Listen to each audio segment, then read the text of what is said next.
Shalom Bapak Ibu Saudara yang dikasihi Tuhan. Seri pengajaran hari ini berjudul Berbuah bagi Allah. Dalam Roma 7 ayat 4 dikatakan demikian. Sebab itu saudara-saudaraku, kamu juga telah mati bagi hukum Taurat oleh tubuh Kristus, supaya kamu menjadi milik orang lain, yaitu milik Dia yang telah dibangkitkan dari antara orang mati, agar kita berbuah bagi Allah. Saudara, kata kamu juga artinya ada hal yang sama yang sudah dikatakan sebelumnya. Hal yang sama itu tentang mati bagi hukum Taurat, di mana digambarkan dengan istri yang tidak boleh menikah lagi ketika suaminya masih hidup. Tetapi ketika suaminya sudah meninggal, ia tidak terikat hukum lagi, dan dengan demikian boleh menikah lagi. Hal itu dituliskan di dalam ayat sebelumnya, Roma 7 ayat 3. Jadi, selama suaminya hidup, ia dianggap berzina kalau ia menjadi istri laki-laki lain. Tetapi jika suaminya telah mati, ia bebas dari hukum, sehingga ia bukanlah berzina kalau ia menjadi istri laki-laki lain. Demikianlah orang yang sudah dimerdekakan atau dibebaskan dari hukum Taurat. Ia sudah mati atas dosa. Di sini berbeda dengan istri yang menjanda, yang boleh menikah lagi tetapi juga boleh tidak.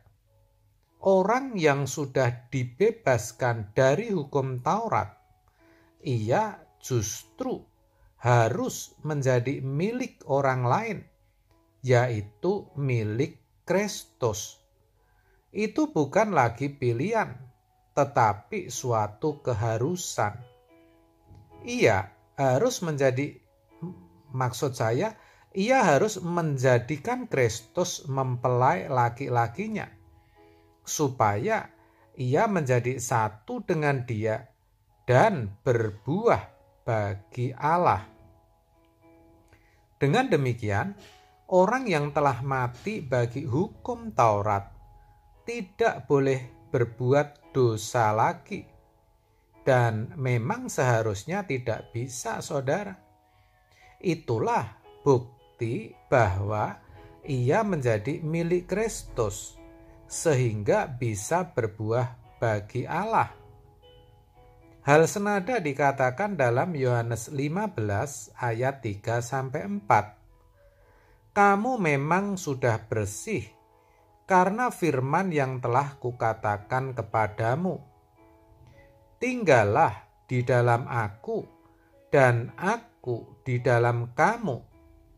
Sama seperti ranting tidak dapat berbuah dari dirinya sendiri kalau ia tidak tinggal pada pokok anggur. Demikian juga kamu tidak berbuah jikalau kamu tidak tinggal di dalam aku. Di sini ditegaskan bahwa orang percaya sesungguhnya sudah bersih karena firman. Maka dikatakan, tinggallah di dalam aku, dan aku di dalam kamu. Kata tinggallah adalah kata perintah. Artinya, orang percaya diperintahkan atau diharuskan menyatu dengan Tuhan. Hal itu seperti seorang laki-laki yang meninggalkan ayah dan ibunya dan bersatu dengan istrinya sehingga menjadi satu daging.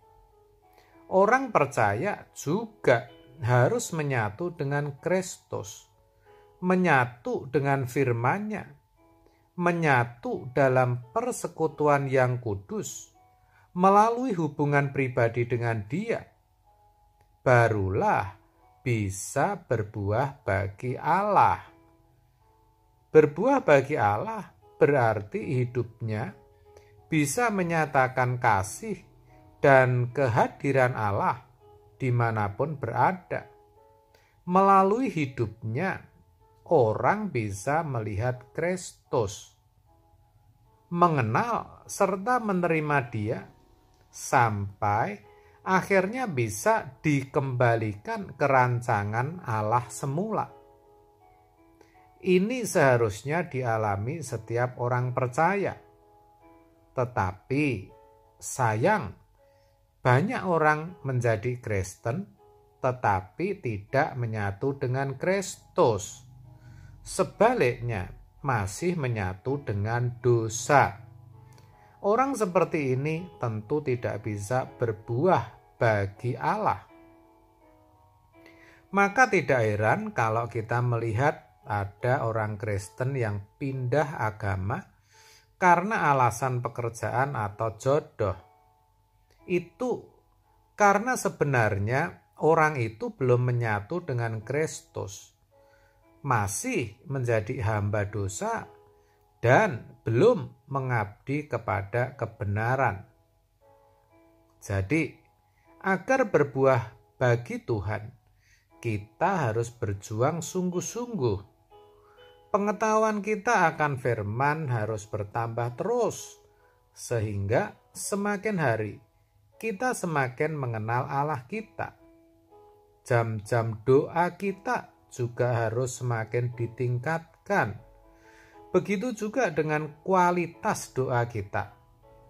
Jangan sampai doa hanya kita jadikan sarana untuk mengeluh atau meminta berkat dan mujizat.